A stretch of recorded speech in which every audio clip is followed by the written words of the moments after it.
There used to work a girl named Olivia, and the two of us became pretty close after some time. She had an easygoing personality, but whenever I was with her, I felt a bit insecure about her. Still, I never let it show. Unlike my parents, hers supported her decision to work at Tilted Kilt, and being the family's youngest child, she was spoiled like no other. Even her boyfriend was the guy every girl wished to be with. When I told her I was looking for a cheap apartment because my parents kicked me out, she offered to help and moved in with me. Her sharing half of the rent did ease my financial trouble, making me feel grateful to her. Despite my jealousy, I still liked her. She was kind. One day, out of the blue, she told me that she had broken up with her boyfriend, Fred, and had started seeing someone else. I couldn't understand why she would do that, but I soon discovered it was because she had witnessed him cheating. So, out of desolation, she slept with a man she met at the bar. I don't know if it was because of my envy or something else, and I know it was wrong of me to feel that way, but I was somewhat satisfied, watching her screw up like the rest of us. She told me it was a one-night stand or something. But it wasn't long before someone started to send her flowers with romantic notes on them. She was pretty much annoyed by him, who continued sending her expensive gifts to woo her, and finally, one day, out of frustration, she decided to meet the man to give him an outright rejection. I thought she would return with the news that she told him off. But that night, when she didn't return to the apartment, I knew it was not the case anymore. Slowly, she started cutting off her shift short and would often get scolded by the manager for coming late and skipping work. But it was like she didn't care about the job anymore. I was also in a relationship then, but the guy I was dating started to avoid me suddenly, so I used to get irritated easily. And the fact that the new guy was giving her such expensive gifts while my boyfriend didn't even acknowledge my existence anymore made my hackles rise. She even started to spend most of her nights at his place. And one day, out of the blue, she quit work. I shouldn't have felt bothered, but I was worried about her since I knew she wasn't the kind of girl who would stop working just because of some boy. And the fact that I had never seen that man was even more worrisome. It made me anxious, like something very wrong was going on. A few days passed, and I decided it was none of my business what she did with her life, so I stopped thinking about it. But then, when I went to surprise my boyfriend, Matt, I found his apartment locked from the outside. My spare key wasn't working either, meaning he changed it recently. I didn't want our relationship to end because no spark was left anymore. I tried to put in effort before giving up on us, which was why I was here today. But this stunt of his felt like he was telling me it was over between us. But as I was about to leave, I heard a muffled sound coming from inside the apartment. It almost felt as if someone was locked and in pain. So I tried calling Matt, but he didn't answer. After fretting over what to do, I concluded that I should call 911 and tell them about the situation. When the cops arrived and broke the lock, what I witnessed was genuinely horrifying, which added to my distress, as I saw the girl tied in the chair in such a terrible state was none other than Olivia. When she saw me, she burst into tears and continued repeating the same sentence. "I'm sorry. I didn't know then." I wanted to be angry at her. After all, I had always felt envious of her, but for some reason, all I felt was pity.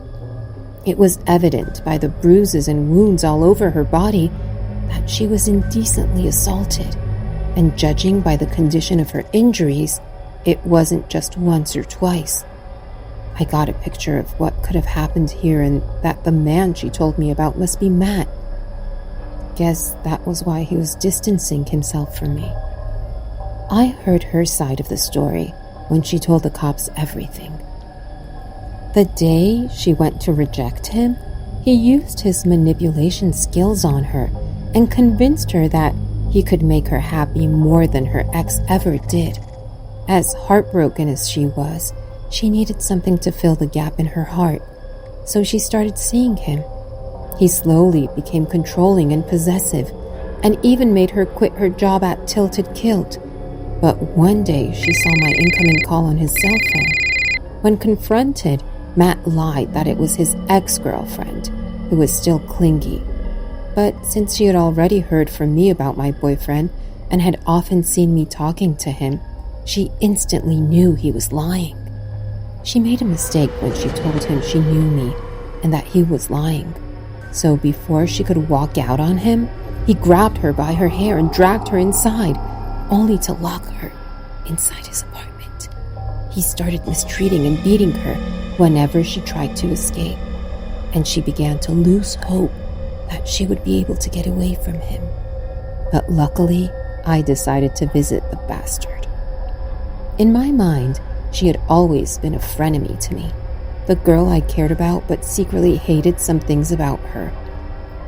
Even then, I sometimes felt proud that I was acquainted with her. And if someone were to tell my past self that one day I would feel rage for her instead, I know she wouldn't believe me. But right now, as sympathetic as I was to her, I wanted to find that son of a bitch and kill him. But the police were already on his trail. He was arrested 3 days after Olivia was found captive in his apartment, and after a few trials, he was sentenced to 20 years in prison for everything he did to her. The permanent scar and the trauma he had given her were much greater than the punishment he received, but it was still better that he was locked up. She continued apologizing to me until the end, without knowing that by mistakenly taking it upon herself, she saved me from something that could have been my fate, and for that, I will always be the one who is grateful to her.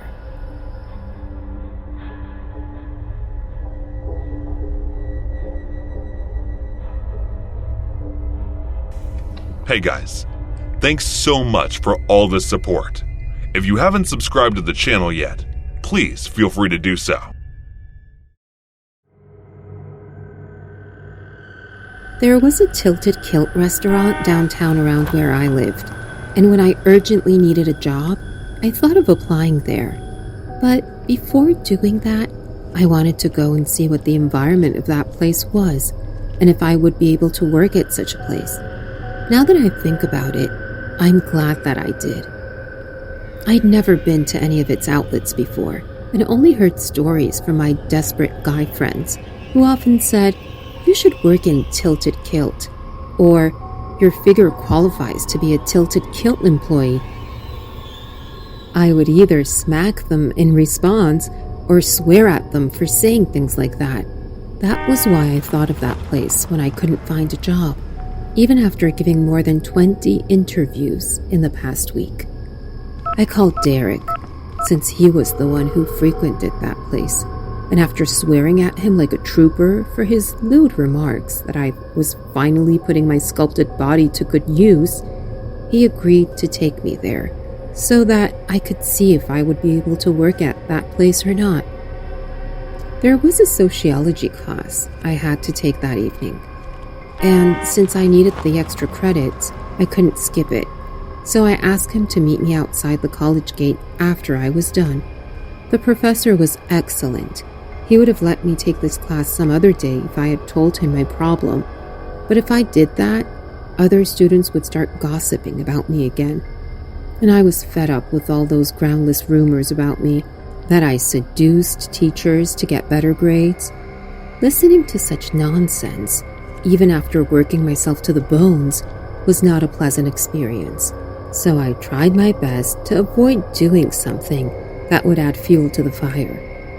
My class ended around 6:30 p.m., and as I was exiting the classroom, I was stopped by a group of girls led by one snotty-looking girl, Agatha. Why do these types of girls exist everywhere I go? You know, the kind who wears knockoffs of luxury brands and always acts high and mighty with that bitchy attitude, thinking they're better than others. But before they could open their mouths, I walked away from them at the speed of a flash. After dealing with these since I was in middle school, I learned to avoid such situations before I start beating the shit out of them for saying something they shouldn't have. Anyway, it was already 7 when I reached the college gate, and I found Derek waiting there. "How was school, babe?" he asked while giving me a stupid, goofy smile, thinking it charming. "Do you have a death wish?" I smacked the back of his head in annoyance. "You know the two of us would most likely end up dating each other, so why not get used to it already?" he said while rubbing where I hit. "And what made you think I would date a playboy like you?" I opened his car gate and sat inside while saying that. "Just a hunch." He shrugged his shoulders as he smiled at me. I chose to ignore it instead of replying to enjoy the drive quietly. But it was my mistake to think that, as Derek continued his lame flirting the entire way to the restaurant. As we walked in, I noticed the place was filled with mostly male customers, and there were only a few females on site, except for the half-nude servers. They were wearing plaid uniforms. I knew these girls had to wear kilt skirts, but I had no idea they would be so short that every time they leaned or bent, you could have a whole show of their panties. Even more disgusting was that the men looked like they would assail them like hungry hyenas if given the chance. Some even made dirty remarks about their private parts loud enough without caring that others were listening. Then again, judging by the surrounding, this was where they would do that. Some people were still focused on their food or their discussion with friends, but most were here to see those girls. "Do you also come here for this?" I looked at Derek as I asked him, who was utterly enjoying the change in my expression by all this. "Why else do you think anyone would come here? It's not like they serve great food than others. These girls are the only thing worth wasting your money on." I looked at him in disgust as he said that. "I don't think I would be able to work here." His smile grew bigger upon my words. I was thinking the same, because now that I can get a clear comparison, since you're here and all, your figure isn't as great for that uniform to suit you. I wanted to smack him for that remark, but I controlled the urge to do so. And as I was going to say something, I heard a commotion outside the restaurant. We went to see what was happening, and 2 men were fighting, while the girl in the tilted kilt uniform stood in a corner watching them fight. Judging from their heated argument, one was that girl's boyfriend, while the other was the offender who grabbed her inner thigh when she was serving them beer. It escalated into a fistfight within seconds, while others did nothing to stop them and continued watching. Not that it was any of my problems, but employees should have come out to stop them at the very least. A man finally decided to jump in to stop them, which didn't help, because all he did was get punched by both of them before returning to his place. The panic started when one of them grabbed a knife from God knows where and stabbed the other one. I don't recall if the offender or the boyfriend got stabbed, but after a while, the ambulance and cops were there, escorting one of them to the police station and the other to the emergency room. I had enough of Tilted Kilt's drama, so I asked Derek to drop me off at home. And when the 2 of us were silently driving to my place, I heard him say in a hushed voice, "You know, when I made jokes about you working at that place, I never really meant any of that." I didn't respond and closed my eyes, waiting for us to arrive at my apartment. Now that this place was crossed out of my list, I had to focus on job hunting harder to pay my bills. I had a stalker in secondary school. Well, Not quite the follow you everywhere and make a shrine out of your hair kind of stalker, but enough to make me feel afraid for my safety on an almost daily basis. It made for a fairly terrifying 2 years before my mom got married and we moved to the complete other side of London. He was this huge rugby player, very handsome and extremely popular, so of course there were absolutely no social repercussions for him, and people basically refused to believe that he'd pay any attention to me at all, let alone anything remotely abusive. When he started obsessing over me, most everyone brushed it off or made excuses for him, but it quickly became an absolute nightmare. He was always making comments towards me, pinching or pulling my hair when no one else was looking. It was creepy because he obviously didn't want anyone to really know what he was doing.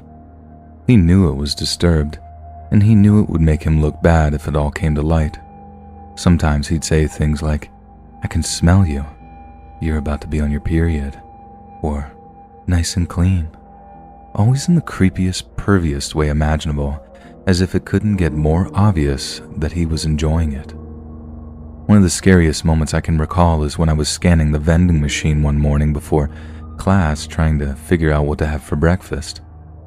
He came up behind me, placed his hands on my waist, pushed me right up against the machine and said very clearly in my ear, "One day, I'm going to kidnap you, take you to the forest, tie you up, and screw you until you want it." That was 3 weeks before our move date, and the only thing that stopped me from going to the head teacher was the fact that it wouldn't be long until I never had to deal with this guy ever again.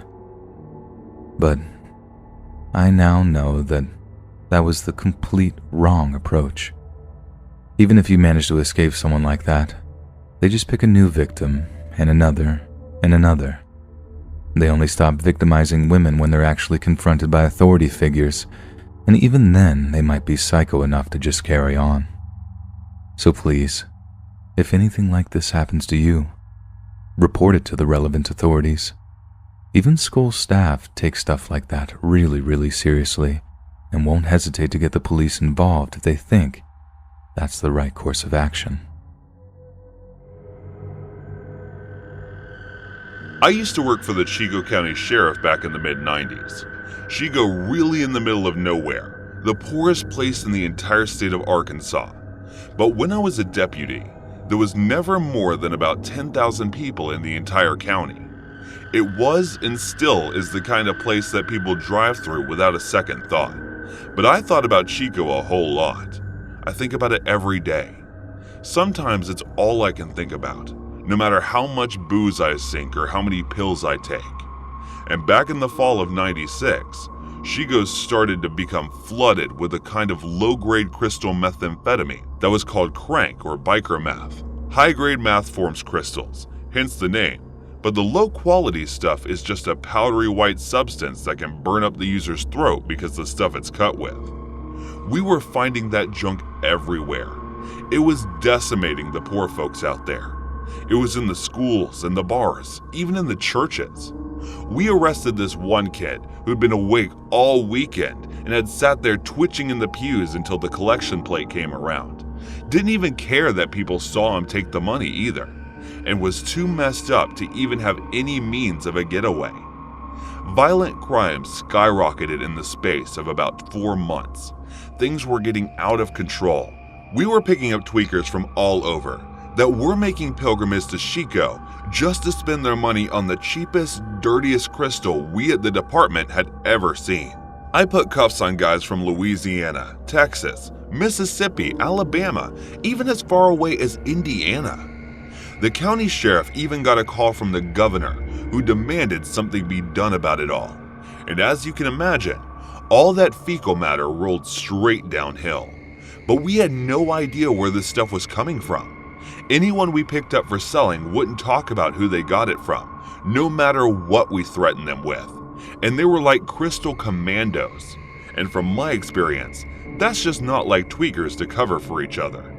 They'll do anything to stay out of jail, because it usually means a forced detox.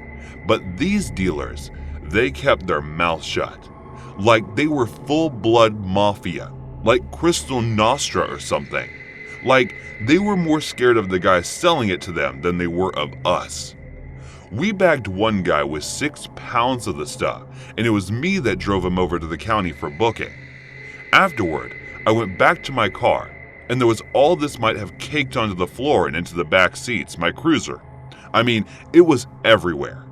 I smelled real bad, and I was livid that he had made such a freaking mess.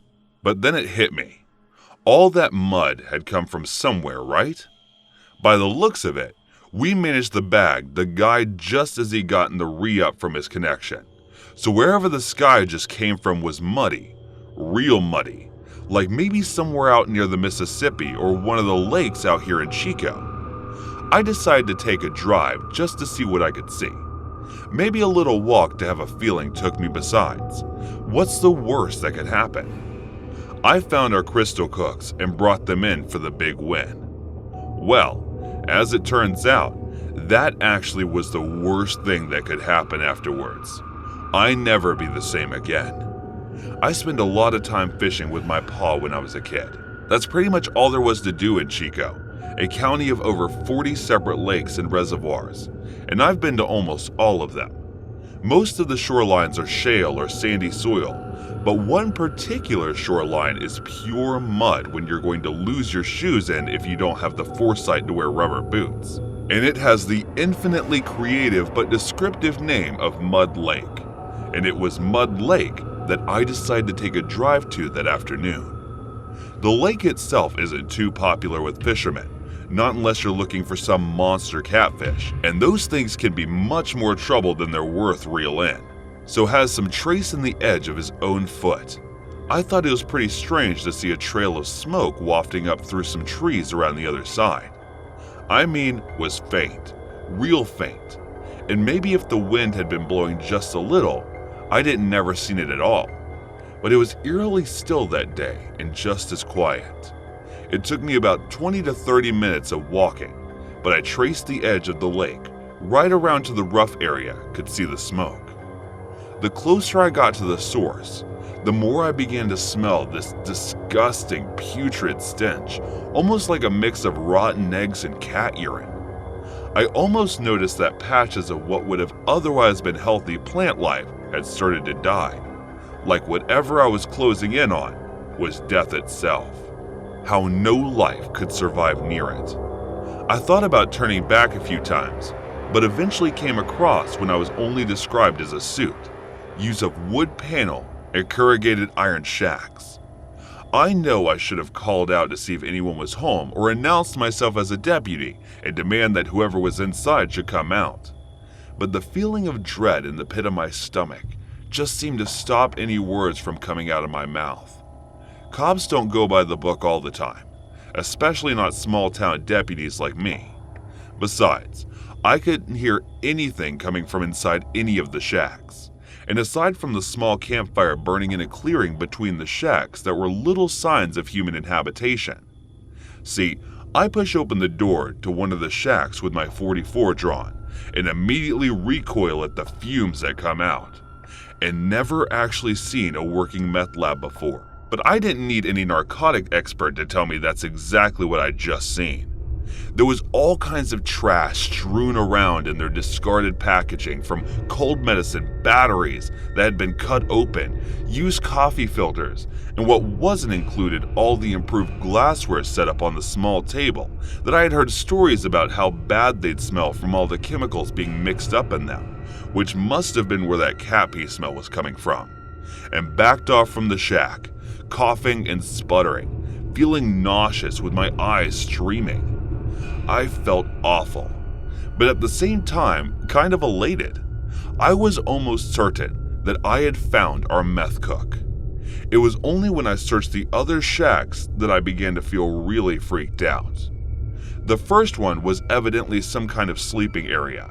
The 2 camping cots set up on either side of the shack. The only thing was, they didn't look used at all. They were covered in the same kind of trash that was strewn about the lab shack. Gas canisters, tubes of what looked like rock chemical ingredients. Whoever used those shacks obviously didn't sleep much, if at all. There were also rows of dollar bills all over the place. These guys weren't taking care of the profits at all, it seemed. Either they were making too much money to account for it all, or money just didn't matter to them. And that was a terrifying prospect to me. Whoever was flooding Shiga with crank wasn't doing it for the cash. They were doing it for some other reason entirely. But it was the things that were written on the wood wall panels that really got my attention. All kinds of weird phrases and symbols have been scrawled on the walls in what appeared to be black marble pen. Stuff and chicken scratch handwriting so bad I could barely make any of the words out that were interspersed with skulls, difficult looking things, and little black stars. I backed out of the second shack and went to check on the third, which was by far the worst one of all. There was another rotten smell coming from behind a flimsy wooden door, but this one was from something very different to a meth lab. And when I peeked inside, I almost puked from how bad it was. Surrounded by yet more piles of trash and money was a big old wooden stake that looked like it had been driven into the ground as deep as it could possibly go, and tied to that wooden stake was the most mutilated dead body I'd ever seen in all my years of police work. Whoever it was had been dead for a while, but they hadn't completely decomposed yet, and there were so many flying insects and maggots crawling all over their face and body that at first it kind of looked like they were moving.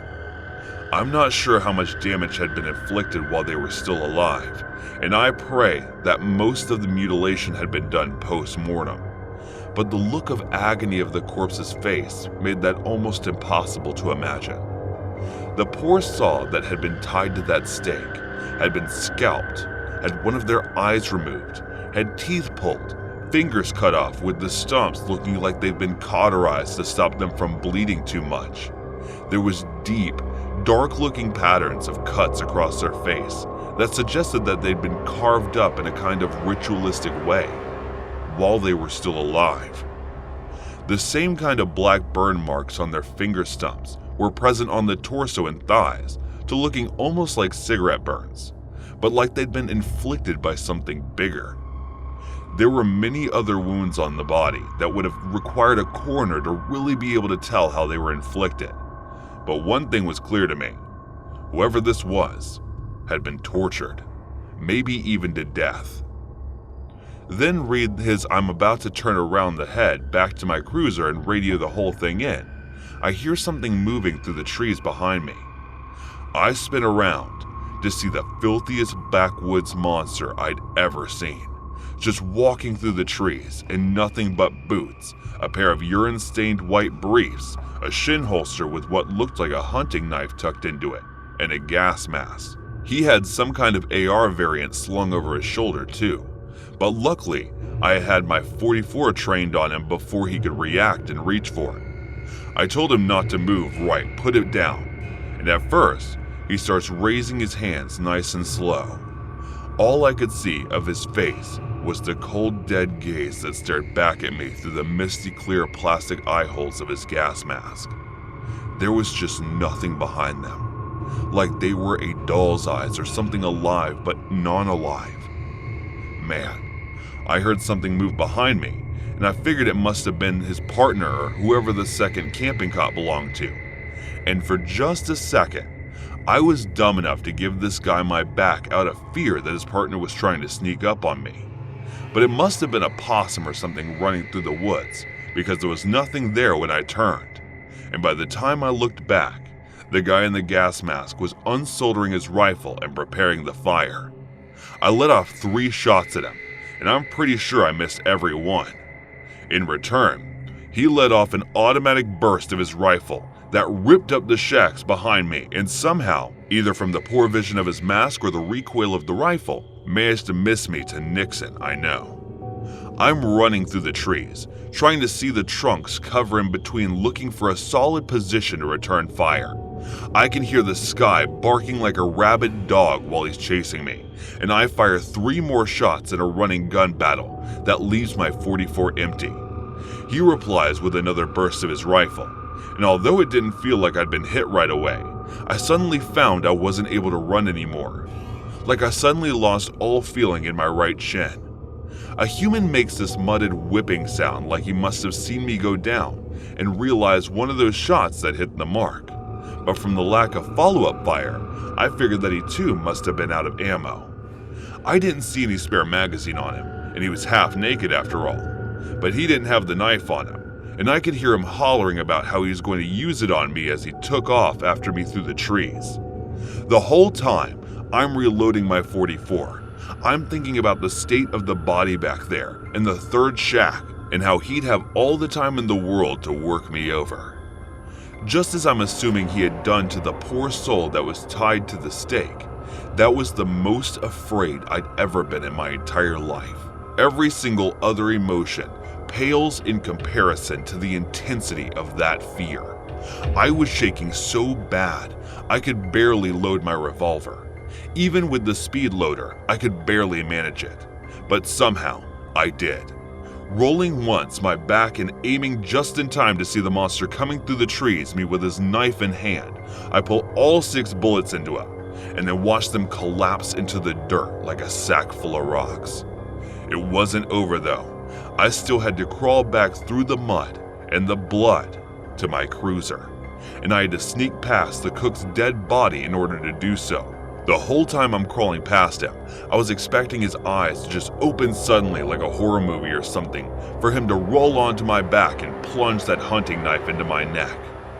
While I was trying to crawl away, every second was drawn out of my heart racing as I tried to keep one eye on the guy and one eye ahead of me. But he didn't wake up. No one just gets up after taking 644 slugs to the chest. I was retired on medical grounds not long after. Doc said the bullet that hit me fractured when I hit the shin bone, and there's been a piece of lead still stuck in my right leg ever since, meaning I now walk with a permanent limp. But that's just the physical scarring of what I went through that day. Sometimes, I think the mental after effects have been way worse.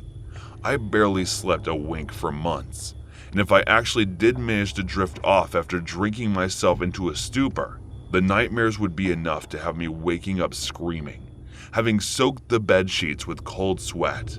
I got so bad that my wife couldn't sleep in the same bed as me until hours upon hours of therapy sessions gave me some small measure of closure.